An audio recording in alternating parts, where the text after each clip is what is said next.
Actually, marami ako realization after the balota. Actually, habang ginagawa ko siya. Sabi ko, masarap palang gumawa ng isang pelikula, hindi mo iniisip ko anong itsura mo. Kasi bago ko tanggapin ito, parang requirements talaga ni Direk is no makeup. Simula umpisa hanggang dulo, gusto niya gano'n, very raw. Tapos no double din talaga. And everything, parang sabi ko, okay, sige, game ako dyan.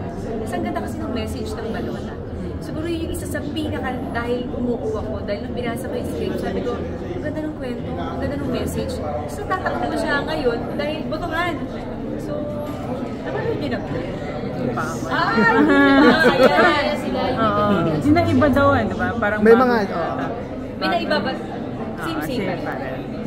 Ako napanood ko siya, so masasabi ko na talagang ito yung pinaka magandang performance mo. Oh, wow. And thank you. True enough naman, dahil nakuha mo yung Best Actress Award, ano masasabi mo doon? Take us back to that moment na ikaw yung natawa. Alam mo, yung asawa ko, on the way kami, sabi niya sa akin, kinakabahan ka. Sabi ko, ay na, natitense ako pero kinikilig ako. Tapos sabi ko, alam mo sa totoo lang, hindi manalo kay matalo dito sa balota. Ang mahalaga, yung experience na hindi ko matatawaran. Yung mga momentum na ginagawa ko yung balota, yung mga kasama ko, yung friendship na nabuhin namin ni Direk, para sa akin, priceless lahat yun eh. Doon pa lang sabi ko, panalo na. Sinawa ka ng asawa ko yung kamay ko, sabi niya, kahit anong mangyari ko yung best actress. So parang, okay, parang alam mo yung on the way there, parang sobrang good vibes lahat. And then, nung kinuha mo na yung award? Wala na, mangiyak-iyak na ako kasi hindi nga ako umasa. Basta sabi ko lang, marami lang makapanood. Yung message ni Balota, yun yung mahalaga sa akin. Na sana mapanood ng mas nakakarami. Okay na ako dun. Kaya nanalo tayo. Nabanggit mo rin noon na si Dong din yung nag-push sa'yo na tanggapin yung Cinemalaya isa siya sa mga na role. Naisip mo ba na pwedeng mag-push talaga sa'yo ang isang indie film? Kasi first indie film mo rin eh. Hindi ko nga akalain, actually wala nga sa scheduling ko. Pero nung niready nila sa akin, binasa yung script, nakipag na sila direct sa akin, in-explain nila, parang may spark. Hindi ko alam eh, parang di ba pag meron tayong gusto at parang may light na naramdaman, parang sabi ko, parang it's a sign, gawin ko kaya ito. And then sabi ko, give me the script, basahin ko. Nung binasa ko yung script, sabi ko, oh my God, something new for me, gawin ko to. Are you open to making more indie films after this? Oo naman. Sabi ko yes, as long as maganda yung pelikula, maganda yung mensahe. Anong klaseng direction yung ginawa anong klaseng director si director? Alam mo, may free will ka. Kung ano yung gusto mong ibubog dun sa character ni Teacher Emmy, bahala ka. May mga adlib din ako dito, tinanggap niya lahat. On the spot na yun. So open na director talaga siya. At minsan, kapag may mga alanganin na akong ginagawa, nagtatanong ako sa kanya, Direk, ano sa tingin mo yung dapat to approach dito? Sasabihin niya. Tapos sabi niya, dagdagan mo na. So yung mga eksena kasi si Direk na wala sa script, pero gugulating kanya sa eksena. So gusto niya totoong reaction, ayaw niya ng fake. Kung ano yung binigay ko sa yung sitwasyon, ano yung nararamdaman? May ganun siya. How excited are you na may wide release na, may screening na all nationwide ang balota? Nakakakilig! Kasi sabi ko, bakit ngayon lang? Dapat after, di ba? Eh hindi pwede kasi si Hawaii, ayaw nila na maulan dito sa Manila. Kailangan doon muna daw sa kanila. Kaya ngayon lang tayo.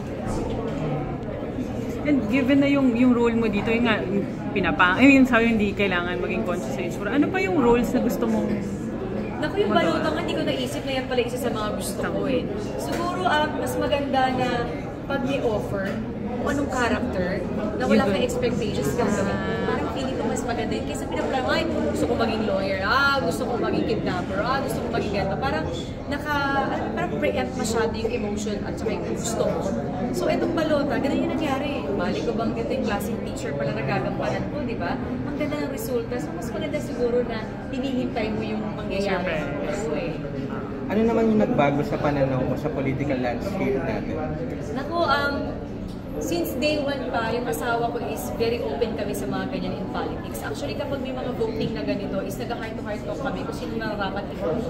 Ganun kahalaga sa aming mag-asawa kung sino yung iboboto namin.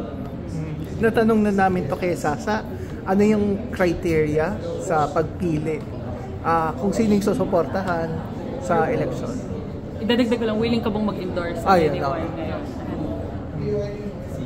So, pero sa pagpili mo ngayon, ano yung criteria mo? Parang pare-parehas naman tayo na gusto ng pagpili. Siyempre yung maaasahan. yung talagang nandyan para sa iyo, transparent.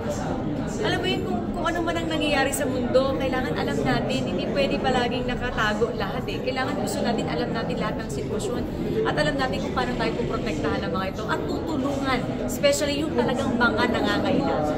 Doon naman tayo palagi. Tapos, you're very close or parang best friend mo si Ana Fileo, who's Yes, an acting coach, yes, di ba? yes. When it comes to acting, meron ka bang technique? Kasi syempre best actress. So parang hindi ba may pressure ba to maintain? Actually, naasar ko siya. Sabi ko, i-coach mo ako. Kailangan ko ng something new for me. Tinatawanan ako, sabi niya, manigas ka. Pero hindi siya nagko-comment. Nagko-comment. talaga? Actually, gustong-gusto ko siya. Kasi kapag may mga ginagawa ako, pinapapanood ko sa kanya, tapos sasabihin niya sa akin yung totoong feedback.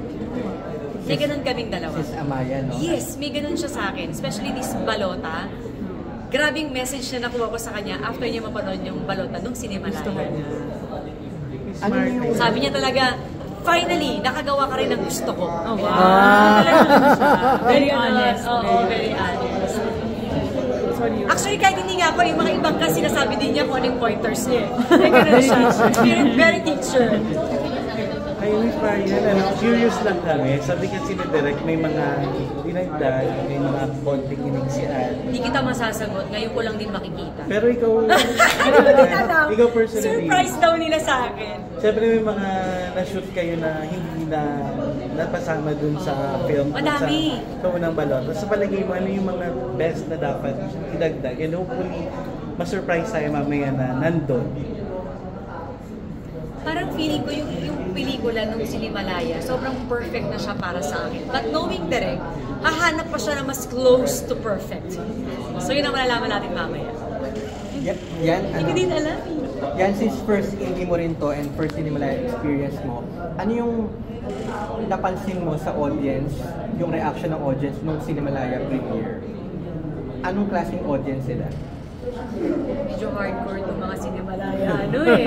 Talagang grabing dedication nila. Actually, ayoko lang hindi lang sa balota.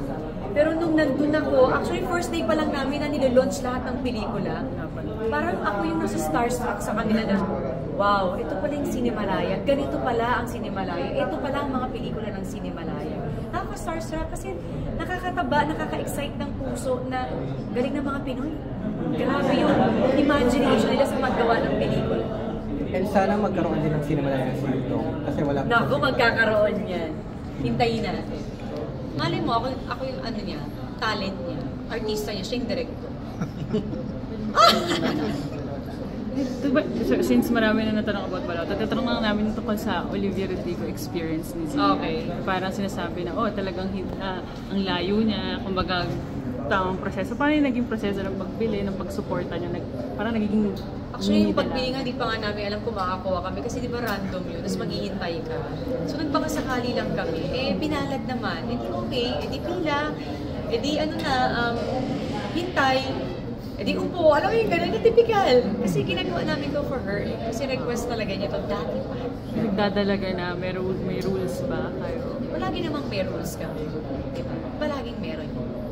Mas nagiging may freedom na ba sila ngayon? Naglo-loosen up ka Hindi na ba sa pwedeng bar? walang freedom, kailangan palaging may freedom, pero kailangan i-guide mo pa rin, kasi di lahat ng freedom tama. Ano yung mga part na naglo-loosen up ka na sa mall? Wala. Nasa mahigpit. Wala! Hindi ka mahigpit. Bawas lang, ha? Hindi, ka mahigpit mahigpit. siya. Mahigpit-higpit din naman, pero huwag naman sobra. Pero nandun ako sa higpit, na malambing kasi ako maghigpit, hindi ako yung harsh mom. Medyo harsh lang siguro sa pagsasalita dahil Caviteña. Pero yung proseso, kasi all the time nandyan ka, support mo siya, lahat ng kailangan niya, gagawin mo para sa kanya. So, matalino yung anak ko, alam niya kung gaano ko siya kalab, at alam niya na pag may mga bagay na hinihipitan siya, alam niya kung bakit. At very transparent kami ng anak ko eh. Ina-explain ko mabuti sa kanya, bakit ko kailangan gawin ito. Hindi yung, ano yan? No. Kailangan may explanation, bakit? Thank you. After my Guardian Alien, may mga upcoming ka pang... Meron, pero pahinga muna ako. Pahinga ka muna. Nanay na muna ako. Sa pagbabalik ng Sangre, willing ka bang mag-appear din? Kasi the rest of Ganun babalik ba? Yes. Babalik uli? Yes, may, Wow! may bagong generation. Sige, balik tayo. Talaga ba? Akala ko dati na yun. Meron uling bago? Ay, boss. generation. Bongga.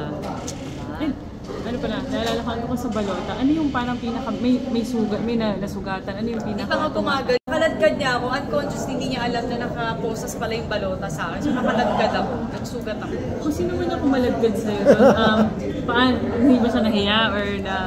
Mangiyak-iyak siya. Ano pagkaladkad sa'yo? Sagrang, okay lang ako. Pwede bisa